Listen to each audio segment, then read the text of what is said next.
Next on Currents News, a winter storm slamming nearly 90 million Americans, and it's coming our way this weekend. Today, teachers in the Brooklyn Diocese are learning how to keep their classrooms safer. I'm Emily Druby. That's coming up. And celebrating Martin Luther King, Bishop DiMarzio shares his thoughts on the message of the civil rights leader and its importance today.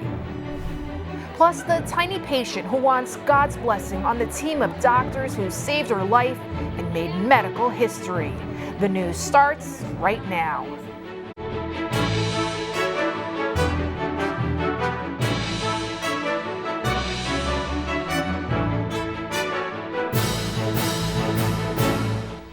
Good evening, I'm Lydia Serrana. Tonight, weather forecasters are warning New York the city is going to get slammed with snow, rain, and ice starting in the morning. The severe storm is a big one, and it's now marching across the country, impacting about 90 million people. Daryl Forges reports the latest. A wintry mess across the country. We have a classic winter storm unfolding. Nearly 90 million Americans are on the lookout for some bad weather. Some places are already feeling winter's wrath. Pollock Pines, California residents saw nearly a half a foot of snow on Thursday. Got off work and come home and there's a berm to get in my driveway, so I have to shovel it out so I can get in. The Kansas City International Airport closed temporarily due to this plane sliding off the runway. It later closed briefly due to icy conditions. If you have to go out, and you shouldn't, you really need to use extreme caution. Minnesota officials expect between 8 to 12 inches of snow and strong wind gusts. Road conditions will likely be terrible across most parts of the state. The Minnesota St. Paul International Airport will likely work off 2 instead of 3 runways. Delays are possible. We will close if we have to, or close the surface, because our department does open and close the airport. And if it's a situation that is not safe, we're not going to go down that road. A swath of heavy snow and sleet will also affect the Central Plains and the upper Midwest this weekend. The Northeast is not in the clear either. New York, Boston, and Maine will get a wintry mix as well. And parts of the region may get 8 to 12 inches of snow by the end of the weekend. Now, once the storm passes, it's still not over. Some parts of the Northeast will feel cold temps as low as 10 to 20 degrees below zero. Daryl Forges, Currents News. Tonight, the Pentagon is confirming that 11 American troops suffered concussions after Iranian missiles hit their military camp in Iraq. The Al-Assad Air Base was one of 2 targeted last week in retaliation for the U.S. killing of a top Iranian general. The service members are still being assessed by doctors in Germany and Kuwait. Originally, President Trump said no Americans had been injured. As that news comes out, Iran's supreme ruler is calling the United States an arrogant power. Ayatollah Ali Khamenei told a chanting crowd of thousands at Friday prayer services that God had allowed Iran to slap the face of America with that missile attack. Khamenei was defiant in the face of unrest in his country. Thousands have demanded he step down after Iran shot down a passenger plane. He labeled those protesters stooges of the U.S. Here at home, Virginia is on high alert right now. A temporary state of emergency is being declared before a gun rally in Richmond on Martin Luther King Day. The precautions are in place after the FBI arrested 3 alleged members of a white supremacist group. Virginia's temporary state of emergency begins today. This means no weapons allowed on state capitol grounds. This includes everything from sticks and bats to chains and projectiles. This list also includes firearms. The ban ends Tuesday, one day after a Martin Luther King Jr. Day gun rights event in Richmond. We have received credible intelligence from our law enforcement agencies that there are groups with malicious plans for the rally that is planned for Monday. On Thursday, the FBI arrested 3 alleged members of the base, a white supremacist group, and charged them with firearms and immigration-related offenses. A law enforcement official said the men were believed to have been heading to the gun rally. Whether that means that they were going to recruit, whether that means that they were planning on an action, but really the ability of law enforcement to disrupt whatever this was, I think is a major victory. Federal agents say members of the base had chat room discussions on bomb making, military-style training camps, and creating a white ethno state. But this temporary ban and other recent gun legislation have upset some gun owners. The gun-free zones have been a problem. They're making more of them. They're basically doubling down on a bad idea. The Virginia Citizens Defense League, the group heading to Monday's gun rally, is calling on its members to act peacefully at the rally. Active shooters at schools are a growing menace in our country. The Diocese of Brooklyn is taking action so that educators in Brooklyn and Queens are better prepared to meet any potential danger. Currents News' Emily Druby reports on active shooter response training drills conducted today. Teachers scatter into classrooms, barricade the doors, arm themselves with everyday items, and hide. A drill that prepares them for the worst case scenario. I have a chance to help out the children and protect ourselves. Teacher Laura Plaw learned how to set up her classroom so she can quickly turn the furniture into a barricade. I feel empowered to try my best and to do all that I can do to protect the children. Active shooter response training was conducted for Brooklyn's diocesan schools. Staff gathered at either St. Francis de Sales in Queens or here at St. Joseph the Worker in Brooklyn. It was put on by the Brooklyn Diocese and the school's office. The day started out with a presentation where staff learned the L's of survival: lockdown, leave, live. Picking up tips like ugly barricades make it more difficult for a shooter. Next, staff was trained in an actual classroom. Then the teachers and staff took what they learned and implemented it during an active shooter drill.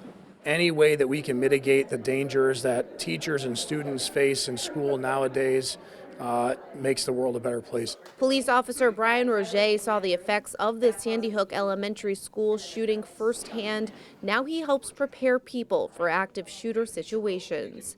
Preparations teachers here call helpful, necessary, but also sad. It makes me sad that this is something that in our country is a big concern. In 2019, there were 25 school shootings with injuries or deaths. 43 people were injured and 8 were killed. Active shooter drills like these help to mitigate the potential carnage. Until you actually put these things into practice and plan and train, it's really not worth much. It really opened my eyes to some of the, not necessarily hazards, but the things we need to plan for. Preparing for the worst so the outcome can be the best. In Windsor Terrace, Emily Druby, Currents News. An update now on President Trump's push to protect prayer in schools. Religious leaders around the country are applauding 9 new rules that guarantees fair treatment of religious organizations by the federal government. The president has also issued an order telling public schools they can't block religious expression on school grounds. It is totally unacceptable. You see it on the football field. You see it so many times where they're stopped from praying, and we are doing something to stop that. Trump is warning public schools that they risk losing federal money if they violate the right to pray. He said the government must never stand between the people and God. President Trump's impeachment trial is on hold until Tuesday, but word came today that he's beefing up his legal team. Former independent counsel Ken Starr is reportedly coming on board. His investigation led to the impeachment of President Bill Clinton. Also said to be signing up is defense lawyer Alan Dershowitz. The former Harvard professor became famous as an attorney for O.J. Simpson. Robert Ray, who succeeded Starr as independent counsel, is also expected to join. Pat Cipollone is heading up the Trump legal team. He's the White House counsel. Raised in the Bronx before moving to Kentucky, Cipollone is a graduate of Covington Catholic High School and Fordham University. He's a founding member of the National Catholic Prayer Breakfast and is the father of 10 children. There's a lot more news headed your way. Pope Francis is meeting with U.S. bishops from the Midwest at the Vatican. What he shared with them about pro-life issues. And Vice President Mike Pence is heading to Rome to meet the Pope. And remembering the message of Martin Luther King, Bishop DiMarzio joins us to talk about his legacy.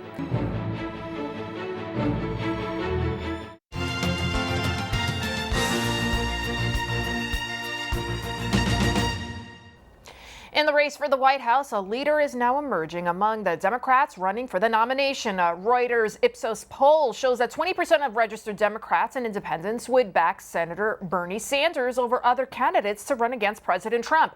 Former Vice President Joe Biden came in at 19%, Senator Elizabeth Warren at 12%. Among those voters, nearly 2 out of 3 said they're open to changing their minds.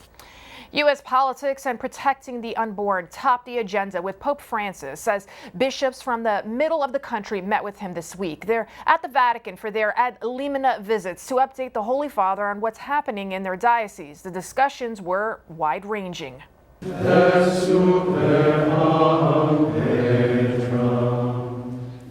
We got into good conversations about a wide range of issues that the Catholic Church in general faces in the United States. He certainly had a good appreciation as well for some of the political challenges and how a bishop manages to help form his faithful. We're teachers, and that we have to teach principles. God in 3 persons, blessed Trinity. He's really challenged us to realize that we not only need to bring Christ to the poor, but that's where we're going to encounter him as well. So I think sometimes as he elevates those things, people may mistakenly think, well, that means that the abortion issue it becomes less important. Holy, holy, holy, merciful and mighty. Archbishop Naumann, who leads the pro-life committee for the U.S. bishops, told the Holy Father that since Roe v. Wade, an estimated 61 million abortions have taken place here in the United States. The Pope responded that protecting life is the preeminent social and political issue they face. And more Vatican news tonight. Vice President Mike Pence is going to meet with the Pope next week. There is no word yet on what they will be talking about. Tonight, many parts of Puerto Rico are crippled after a series of quakes has left many buildings on the island in danger of collapse. Emergency workers are moving all along the southern coast, checking out hundreds of structures, and nearly all have been evacuated. Brooklyn Bishop Nicholas Samarzio is calling on Catholics in the diocese to help the people of Puerto Rico through a special collection at this weekend's masses. The money donated will be sent to the Archdiocese of San Juan for direct assistance. Now, anyone wishing to contribute by check should make it payable to the Compostela Fund. For those who wish to mail a donation, it can be sent to the Compostela Fund, care of the Diocesan Finance Office at 310 Prospect Park West in Brooklyn. That zip code is 11215. This information is also on the tablet's website. President Trump is declaring that a major disaster exists in Puerto Rico. The move opens the way for federal money to flow to the American territory. It's still unclear exactly how much money will be made available, but the White House is saying residents can begin applying for grants to cover temporary housing and home repairs. Next Monday, the nation honors one of the greatest civil rights leaders of all time, Dr. Martin Luther King Jr. The Baptist pastor's influence is far-reaching, inspiring thousands of people to fight for racial equality. The Bishop of Brooklyn, Nicholas DiMarzio, talks about Dr. King with Ed Wilkinson in this week's Into the Deep. Ed? Thank you. Bishop DiMarzio is with us today, and we're going to talk a little bit about Martin Luther King Day. We remember this man in a very special way at this time of year, Bishop. What was the message that Dr. King left with us that, we take the time to have a holiday and to remember him and what he was all about? What was the message that he left with us? Well, I think it was really nonviolent change. We needed change in our society. The remnants of racism and slavery really were still around, especially in the South, although it was the same in the North and more pronounced in the South with the segregation of people in different places. So he was prophetic. He enunciated the Christian truth in a Christian way about the equality of man. Beautiful sermons and writings, and he lived it. He lived that. He gave his life basically for nonviolent change, and for that he has to be respected. Yeah, and of course, you know, there's a quote from the Bible that says a prophet is never recognized in his own land. He wasn't really accepted in his own day, was he? No, he wasn't at all. I mean, there was great animosity toward him. Change was very difficult. People have become comfortable with separate but equal facilities, and not just facilities, but place in society. But there wasn't the integration necessary. And still we're working on it. It's not completed at all, but he was a great man to turn the tide of which was going in the wrong way at that time. You say it doesn't really, so, you know, sometimes you see demonstrations, and particularly in the black community, they have this slogan, no justice, no peace. And it almost seems to go counter to what Martin Luther King's message was. Well, it certainly would not have been his slogan.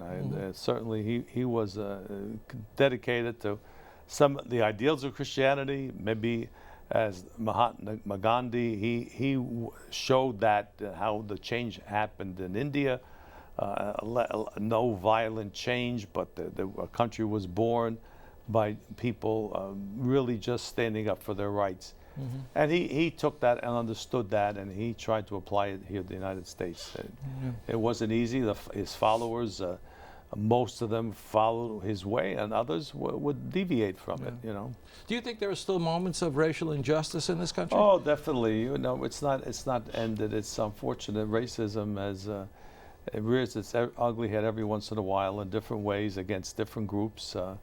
It is a shame that we just can't accept that we're all children of one God, and we have to accept each other's brothers and sisters. Some of the incidents that get great publicity, though, seem to be you know, things that are really on shaky legs. Like we remember the Baltimore incident and the St. Louis incident. They turned into riots, and the cases weren't really as strong as we thought they should have been. It's true, but a spark, you know, when the fire is smoldering, a spark that ignites it it's what happens. So when you stir up the resentment that's there and the injustice that's there, with a particular incident, you know, you stir the flames and it combusts. So that is a problem. We have to deal with the issues that are really there, the underlying issues. People just don't do these things for fun, in a sense. And just there's a reason behind it. What can the church do? You know, back in the 60s when we had the civil rights marches, there were always clergymen front and center walking alongside Martin Luther King. What can the Catholic Church do today to ensure that there is racial justice in this country? One of the things we do in New York City, we have a choral, which is religious leaders of the city meet every 6 weeks, every 2 months, and deal with particular issues. We have to show our people that we are in solidarity with those who are being hurt in many ways, that the subject of racism, the subject of prejudice, we can't stand by and say nothing or do nothing about it.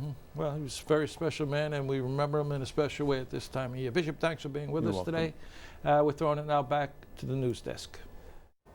Thank you, Ed. And Bishop DiMarzio, the president of the U.S. Bishop Conference, also revered the Reverend Dr. King. Archbishop Jose Gomez wrote in a statement, "We are grateful for his courageous stance in solidarity with all those who suffer injustice and his witness of love and nonviolence in the struggle for social change. Let us honor the memory of Reverend King by returning to what he called the best in the American dream and the most sacred values in our Judeo-Christian heritage."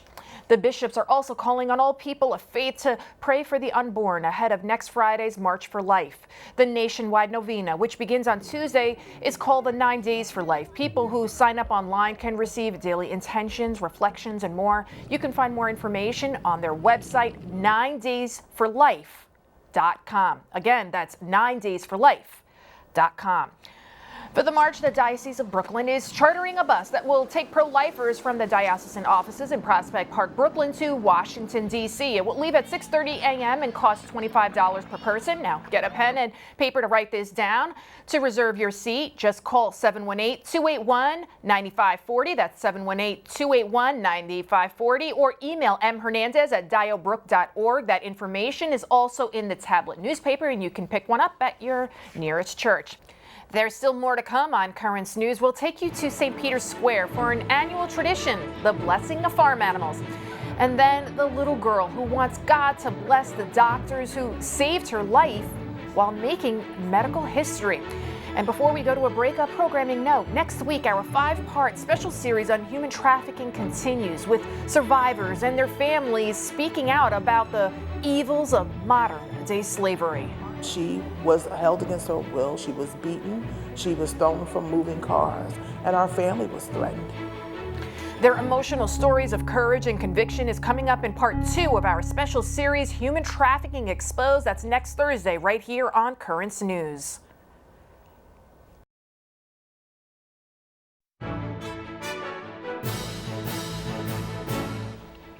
America's Golden Girl, Betty White, turns 98 today. The iconic actress got her first big role on the Mary Tyler Moore Show in the 70s. She's made generations laugh ever since. Betty says the secret to her success, having a positive attitude. A little girl has a special message for the doctors who saved her life, all this while making medical history. Just months after being born, 9-year-old Camila Carrera was diagnosed with a life-threatening liver disease. She's undergone several organ transplants at Miami's Jackson Memorial Hospital. Just last month, she underwent another, setting a record for the number of transplants at a hospital in a year, 747. Before going home, Camila had this to say. Thank you, doctors and nurses and all medical team. Thank you for my life. I love you, and God bless you. Doctors say just one organ donor can save up to 8 lives. Finally tonight, direct from St. Peter's Square, a zoo. The reason why the animals filled the square is to be blessed, because today is when farmers and rural communities honor one of their favorite saints. Melissa Butts reports from the Vatican. The feast day of St. Anthony the Abbot is celebrated everywhere, even in Rome. Farmers never miss this annual chance to bring their animals to the Vatican to be blessed. The tradition catches pilgrims and tourists by surprise on their way to visit St. Peter's Basilica. To get to the Vatican and see all these animals is beautiful, really. We did not expect it. What I liked the most are the rabbits. They look very sweet and soft. We came to the Vatican yesterday, and then my wife had researched that the animals were going to be here, so we've come back again today. We thought the rabbits were huge, but and the sheep are kind of different to Australia. The event is organized by the Coldiretti Association, which brings together farmers and ranchers. Today, they warned of the danger of allowing this sector disappear in the economy of a country. Always remember that when a barn disappears, when a farmer stops doing his job, a whole social and economic system disappears that had maintained the territory, the land. It provided a unique value to the landscape and the environment. The children especially enjoy this visit the most. Some of them made important discoveries. It's a great opportunity for children to learn because in the city we never see animals. For example, we asked one child who made milk, and they answered the bottle. The animals waited in the square looking forward to the most exciting moment when the Archpriest of St. Peter's Basilica, Cardinal Angelo Camastri, blesses the animals. In Rome, Melissa Butts, Currents News. And before we go, a quick note, Currents News is now on Instagram. Our digital team will be posting behind-the-scenes photos, exclusive interview clips, and even a few beauty shots from around the diocese and beyond. You can find us at Currents_News. Again, that's Currents_News, and that will be in the Instagram app. Now, that's Currents News for tonight. I'm Lydia Serrani. Thank you so much for joining us because we are putting your faith in the news. Hope to see you again next time.